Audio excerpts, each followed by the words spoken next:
La foi qui me fait vivre.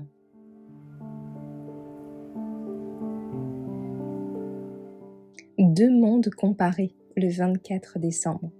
Un nouveau ciel et une nouvelle terre.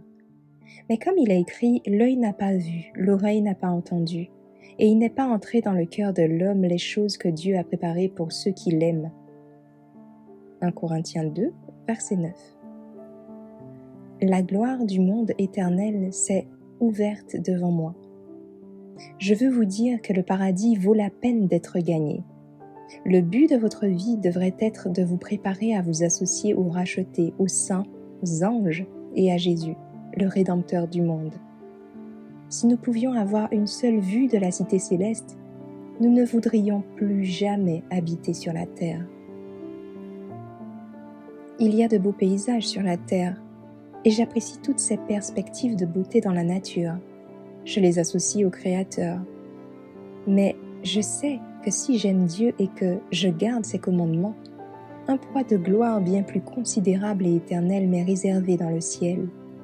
Là-bas, lorsque le voile qui obscurcit notre vision sera enlevé et que nos yeux contempleront ce monde de beauté dont nous avons maintenant aperçu à travers le microscope, lorsque nous regarderons les gloires des cieux, maintenant scrutés au loin à travers le télescope, lorsque le fléau du péché ayant disparu, la terre entière apparaîtra dans la beauté du Seigneur notre Dieu.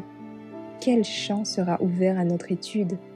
Là, l'étudiant en sciences pourra lire les archives de la création et ne discerner aucun rappel de la loi du mal. Il pourra écouter la musique des voix de la nature et n'y déceler aucune note de gémissement ni aucun sous-entendu de tristesse. Dans toutes les choses créées, il peut tracer une seule écriture dans le vaste univers.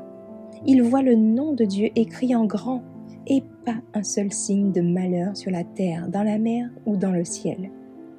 Laissez votre imagination imaginer le foyer des sauvés et souvenez-vous qu'il sera plus glorieux que ce que votre imagination la plus brillante peut dépeindre. Dans les divers dons de Dieu dans la nature, nous ne voyons que la plus faible lueur de sa gloire. Le langage humain est inadéquat pour décrire la récompense des justes. Elle ne sera connue que de ceux qui la contemplent. Aucun esprit fini ne peut comprendre la gloire du paradis de Dieu.